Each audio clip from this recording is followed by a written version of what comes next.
on Foreign Relations. Pero umaalma si Justice Secretary Laila De Lima sa paninisi ni Soto. Ayon kay De Lima, wala raw kasing kapangyarihan ng DOJ na pigilan si Eric Schicks. Nasa jurisdiction daw kasi ng Korte Suprema ang paglalabas naman ng watch list at whole departure order at wala sa DOJ. Pero si Soto, hindi tanggap ang paliwanag ni De Lima. Maging si Senadora Loren Legarda na chairman ng Senate Committee on Foreign Relations, sinabing hindi rin daw dapat idinahilan ni De Lima ang Vienna Convention on Diplomatic Relations kung kaya't hindi agad napanagot sa batas itong si Schicks. Giit naman ni De Lima, maaari pa naman daw mapabalik si Schicks sa bansa. Good luck. Yun nga lang, ang DFA na ang dapat daw kumausap sa Panamanian government para magsagawa nito ng sarili nilang investigasyon. Oh boy. Bakit ng Panamanian, Supreme Court na tinuro ni Secretary De Lima sa pag-issue ng watchlist? Lucy Gloria, siya lang. Oo. Tsaka protektahan mo naman yung, standard ba yun? Kababayan mo, diba? So, at saka, ang gulo ni Secretary, I'm sure sila, Senator Loren Legarda, bihasa sila doon sa sinasabi niyang Vienna Convention. Kung may mga ganong, yun na bakit nakalabas pa. Kung papabalikin mo, parang imposible yun, hindi naman gagawin. Tsaka kung kunwari sabihin, papa-waive mo dapat kasi yung right niya for the diplomatic immunity. Sino ba naman gagawa nun para matry siya for a case of rape? Pero paano mo mapapabalik sa bansa? Persona non grata na nga. Yung immunity, blanket immunity ba yan sa lahat ng crimes? Yun yung alam ko, dapat 3 years and below. Pero yung heinous crime na rape, paano siya nakalusot bilang beyond 3 years? Sana dito si Attorney Gabby, tatanong ko siya. Samantala, ibinasura ng NTRCB ang dalawang mosyon ng TV5 kaugnay sa suspensyon ng programa ni Ben Raffy at Erwin Tulfo na T3. Sa ikalawang araw ng adjudication hearing, hindi pinagbigyan ng NTRCB ang hiling ng TV5 na i-lift ang 20-day preventive suspension sa programa ng Tulfo Brothers.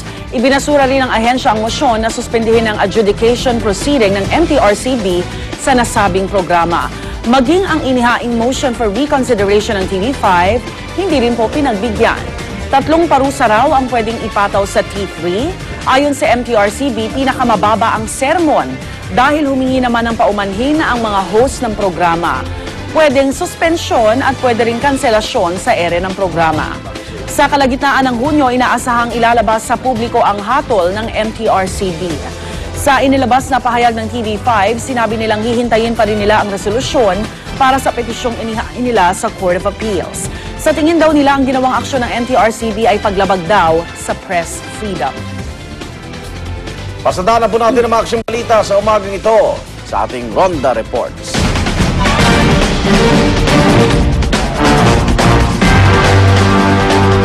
Tatlong barangay tanod Calabosa matapos mahulihan ng baril nang rumesponde ang mga ito sa isang riot sa Quezon City. Ayon sa mga pulis, wala raw maipakitang papeles ang tatlo. Yan ang Ronda Report ni Oscar Oida. Oscar?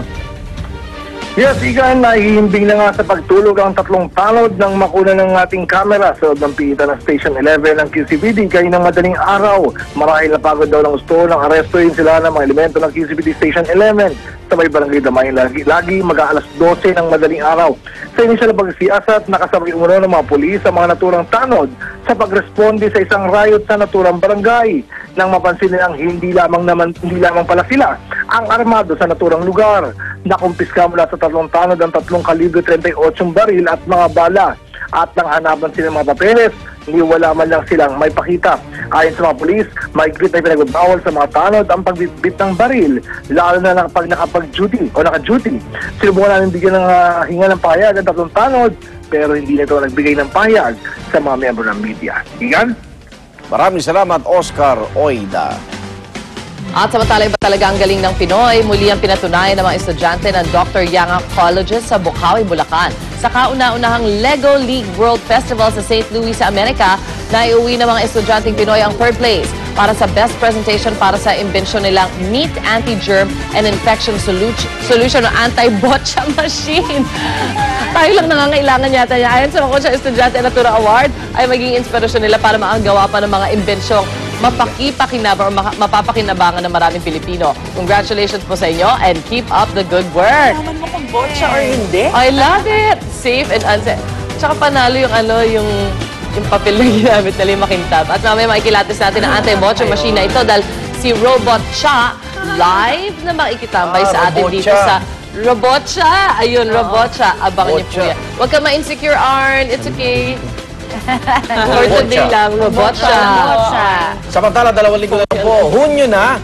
At syempre, pag June, pasukan na po. Mga kapwa akong magulang. Kaya naman malaking tulong daw sa DepEd ang emergency tents na ibinigay ng MMDA sa 17 syudad at isang munisipalidad sa Metro Manila.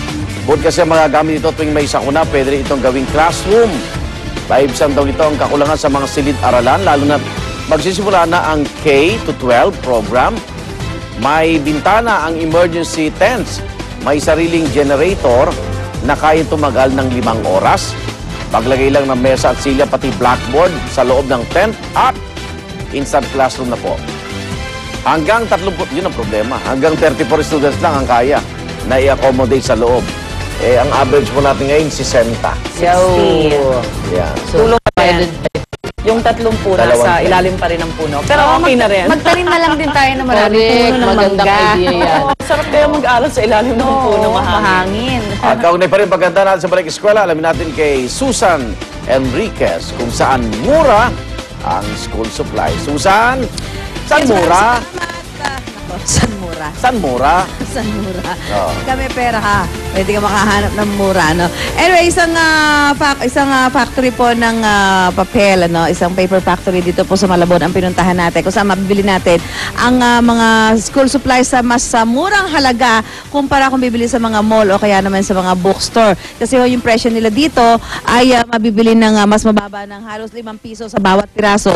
Pati yung mga art materials, yung mga unang-unang binibili natin kapag nagsimula na yung pasukan at kailangan na nilang pumasok sa eskwela ng mga bata. So yun yung mga magulang ay nagbabudget. So itong paper factory na ito dito sa... Maraming salamat, Susan Enriquez. Balik kami sa iyo mamaya, Ate Sue. At narito naman ating hirit panahon ni atid ni Lava Niver.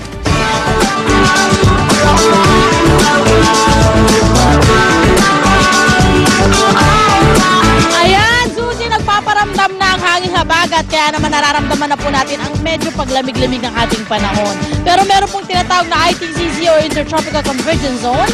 Yan po ay nasa bahagi po ng Mindanao. Ito po meron din pong LPA or Low Pressure Area na namataan kahapon pero nakalabas na po ito ng Philippine Area of Responsibility. Kaya po ang Mindanao, magkakaroon po ng madalas na maulap na kalangitan ng mga kalat-kalat na pag-ulan dahil po ito sa ITCZ.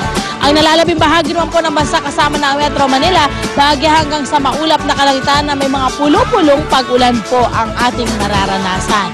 Sunrise natin, 5:28 ng umaga. Sunset naman po ay 6:17 ng hapon.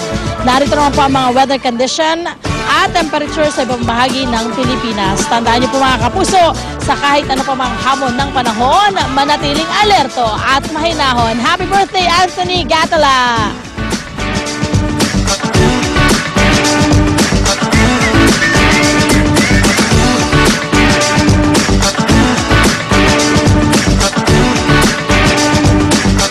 Good morning mga kachika! Isa na naman pong Survivor Series ang nakatakdang gawin dito sa Pilipinas. Inanunsyo ng Survivor US Edition ng ating bansa ang magiging susunod nilang location. Nasa website na ng sikat na reality show ang bagong season na tatawaging Survivor Philippines. Kukunan ito sa isla ng Karamoan sa Camarines Sur. Hindi ito ang unang pagkakataon na Karamoan ang ginawang location ng Survivor mula sa ibang bansa. Ginawa na rin sa isla ang Survivor Israel, Serbia, France at Sweden.